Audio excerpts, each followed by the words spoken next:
Welcome to Oracle of Confidence. Most people have it completely backwards when it comes to leadership.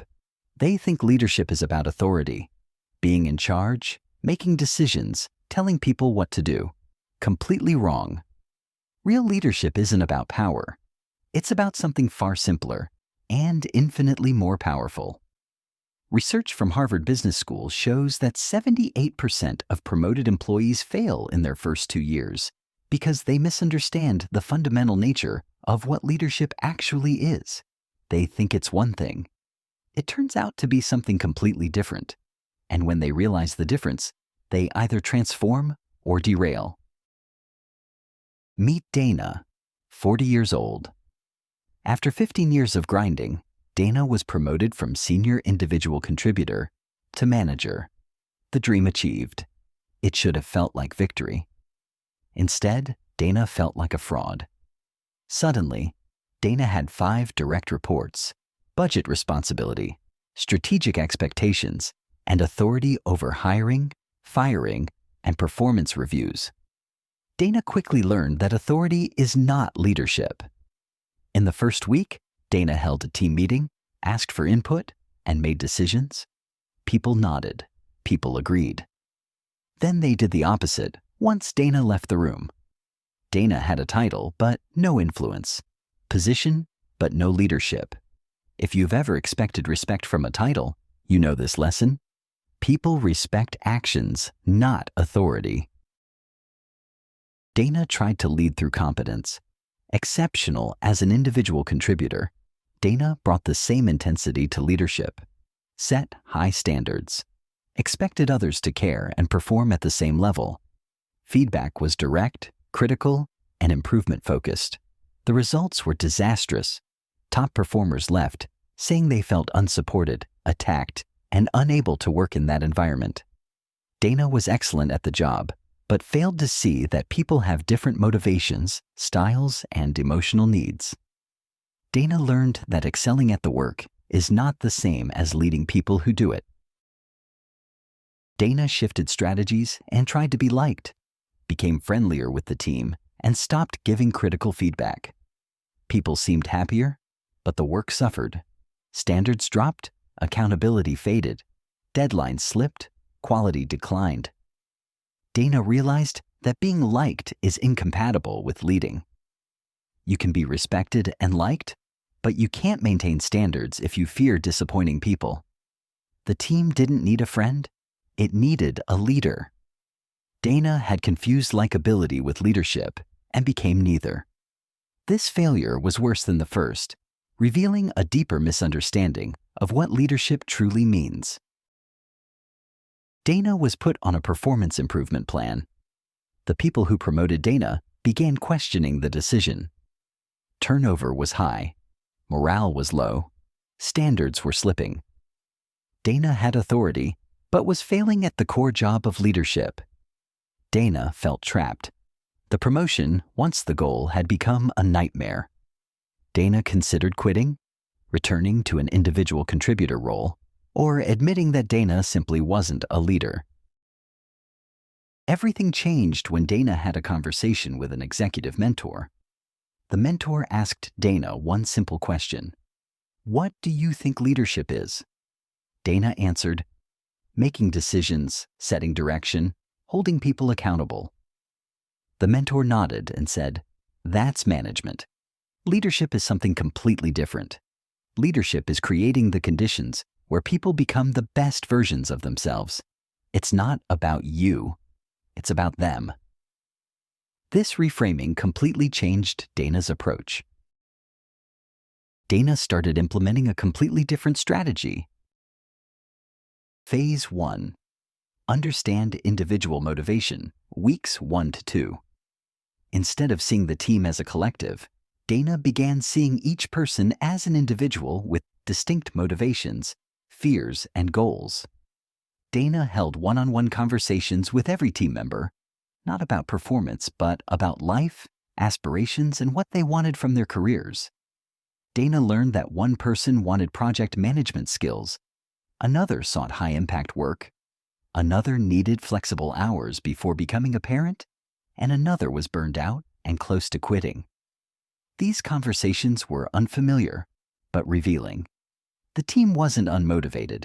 The leadership was misaligned with what truly mattered to them. Phase 2. Match opportunities to motivation, week 3 to 4.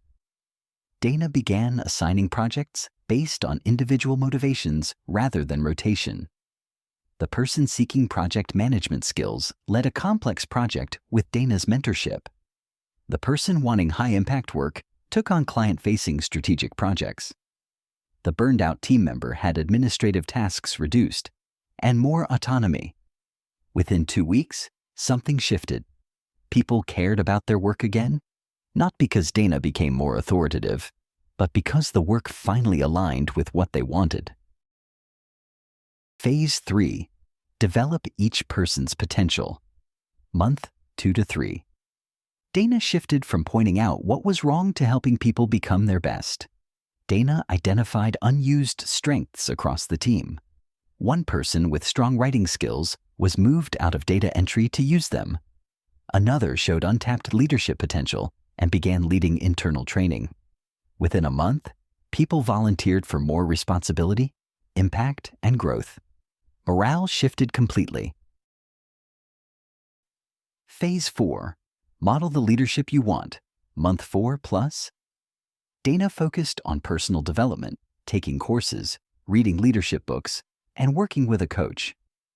Dana openly admitted mistakes, asked for feedback, and changed behavior based on it. By showing up as someone still learning and willing to be wrong, Dana set the example. The team mirrored this, taking development seriously, seeking feedback, and admitting limitations.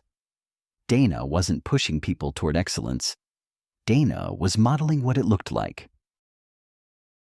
Within 6 months, Dana's team was transformed. Turnover stopped. Morale became the highest in the company. Standards actually increased because people cared. Projects started exceeding expectations. And most importantly, people started telling Dana, "Thank you for believing in me. Thank you for seeing my potential. I'm growing because of this opportunity." This is what real leadership feels like. Not authority, not power, but the privilege of seeing someone's potential and creating the conditions for them to become it. Lesson 1.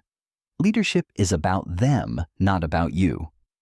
New leaders often think their job is to be impressive, right, excellent, and in charge. That's wrong. A leader's role is to amplify others' potential, create space for growth, recognize strengths people don't yet see, and believe in them first. This reframing was powerful for Dana, shifting the focus from "how do I lead people" to "how do I help people become their best?"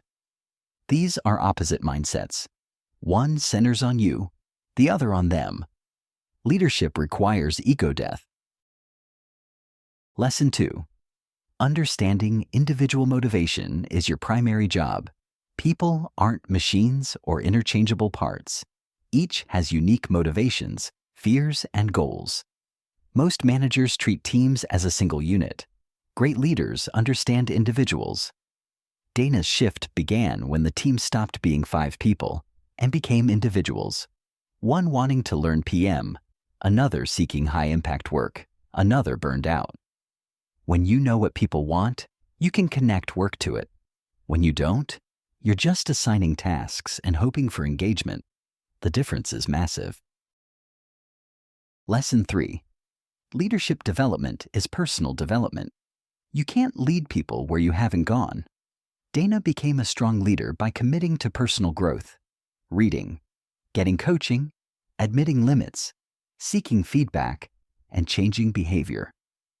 People follow leaders who are visibly growing and dismiss those who think they've arrived. A leader's job isn't to be the expert, but to model growth.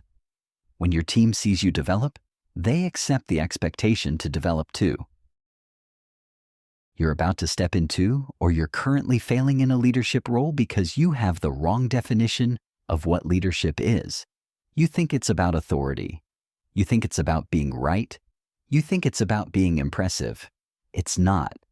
It's about seeing potential in people that they don't see in themselves. It's about creating environments where that potential can flourish.